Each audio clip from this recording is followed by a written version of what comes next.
Hello la famille, j'espère que vous allez bien. Aujourd'hui, vous avez vu, il y a une vague de contestation un peu partout en Afrique. Vous avez ce sentiment comme si les Africains ne voudraient pas de la France, ou du moins comme si la France était totalement responsable de tout ce qui se passe en Afrique. Mais non. C'est que la France a sa part de responsabilité par rapport à tout ce qu'on a eu à vivre, les accords coloniaux, la colonisation, l'exploitation et tout le reste. Mais à un certain moment, il faut bien qu'on se regarde dans une glace et qu'on assume sa part de responsabilité. Oui, parce que l'Africain aussi est responsable de la situation dans laquelle notre continent se trouve. La France n'est toujours pas responsable du tout. L'Africain a sa part de responsabilité. C'est vrai, en ce moment, on pointera du doigt la France. Mais la France n'a pas toujours tout fait. Ce n'est pas la France qui demande à un seul ministre de détourner des milliards et le garder chez lui à la maison.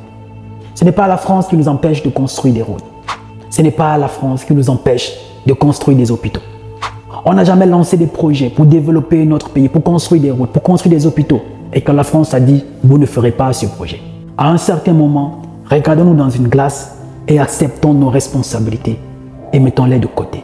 On aura beau dire à la France de partir, mais si on n'ajuste pas notre mentalité de corruption, de détournement, de favoritisme, nous resterons à la même place. Un seul ministre qui détourne tout un budget qui est mis pour, je prendrai l'exemple, la réalisation d'une route, de l'hôpital, d'un supermarché, d'une école. Une seule personne se retrouve à détourner des centaines de milliards qui les garde à la maison. Ce n'est pas la responsabilité de la France. Ce n'est pas la responsabilité de la France de vouloir mettre l'incompétent à la place du compétent. Parce que c'est notre cousin, parce que c'est notre soeur, parce que c'est notre beau-frère, parce que c'est notre petite copine. Ce n'est pas la responsabilité de la France. Ce n'est pas de la responsabilité de la France de trafiquer les résultats dans des examens officiels, dans des concours officiels, pour faire passer les incompétents à la place des compétents, pour laisser les moins méritants à la place des méritants. Ce n'est pas la responsabilité de la France. Ce n'est pas la responsabilité de la France pour ce jeune qui très tôt s'en donne à la drogue, abandonne les études. Ce n'est pas la responsabilité de la France de se lancer tous sur les paris sportifs dans le seul espoir du jour au lendemain devenir millionnaire. Ce n'est pas la responsabilité de la France pour notre jeune sœur de se donner à la prostitution contre quelques billets de banque au détriment de se mettre à l'école.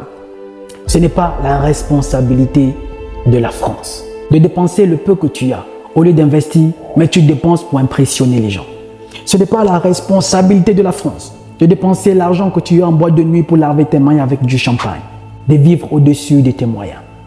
Ce n'est pas de la responsabilité de la France d'adopter un train de vie qui est totalement déconnecté de ta réalité. À un certain moment, en tant que jeune, il faut prendre du recul et se dire, on a notre part de responsabilité dans la situation dans laquelle notre continent et nous nous trouvons. Il faudrait réajuster nos mentalités. Il faudrait changer de comportement.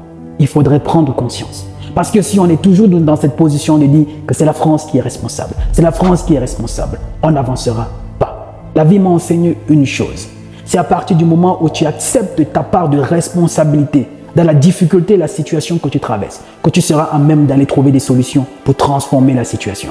Mais à partir du moment où le problème c'est toujours les autres, l'enfer c'est toujours les autres, dans ta tête, tu es convaincu que tu gardes cette position parce que les autres t'ont maintenu dans la position dans laquelle tu es. Regardez notre jeunesse africaine aujourd'hui. Tous sont concentrés sur les paris sportifs. La responsabilité de la France. Regardez nos jeunes sœurs. Tous sont aujourd'hui sur les réseaux sociaux quasiment en train de danser nus.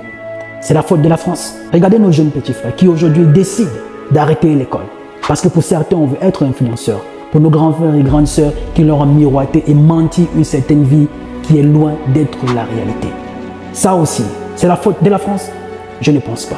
Le moment est venu que chacun assume sa responsabilité. Parce que si nous voulons une jeunesse nouvelle, déterminée de son émancipation, on doit accepter de reconnaître, nous, Africains, que nous avons aussi notre part de responsabilité dans la situation où nous nous trouvons aujourd'hui. Et de prendre conscience et se dire, plus jamais ça. Et que chacun ajuste ses mentalités, change de comportement, essaie de s'établir un bon plan et de bons objectifs pour la vie. Parce que le but de chacun d'entre nous, c'est d'être meilleur. Et plus tu es meilleur, ta famille devient meilleure. Et si ta famille est meilleure, ta communauté devient meilleure. Ton pays devient meilleur. Et il n'y a rien de plus beau que de vivre dans un monde meilleur.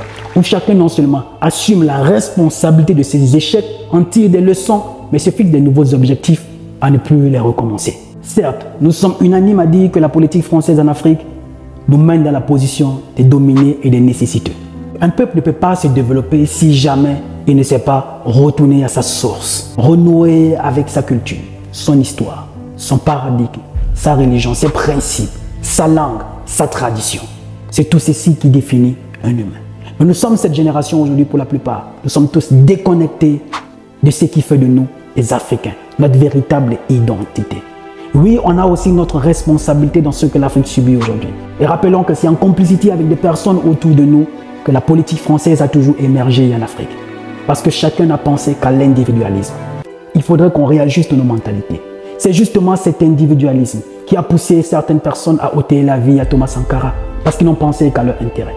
C'est justement cet individualisme qui a poussé des gens à ôter la vie à Patrice Lumumba parce qu'ils ne pensaient qu'à eux. C'est justement cet individualisme-là qui a poussé les gens à ôter la vie au président Kadhafi parce qu'ils ne pensaient qu'à eux. C'est justement cet individualisme-là qui pousse certains présidents à vouloir à tout prix intervenir au Niger. Le moment est venu qu'on assume notre part de responsabilité. Si nous voulons une Afrique nouvelle, émancipée, c'est le moment d'ajuster notre mentalité et nous regarder droit dans une classe. Et dire nous aussi, on a notre part de responsabilité. C'est le moment où chaque jeune devait prendre conscience qu'il a sa pierre à porter à l'édifice pour que nous verrons enfin cette Afrique dont nous rêvons toujours. La France n'est toujours pas le problème. Nous aussi, on a notre part de responsabilité. Dis-moi ce que tu en penses en commentaire. Je suis Roland Campbell, ton frère. Salut!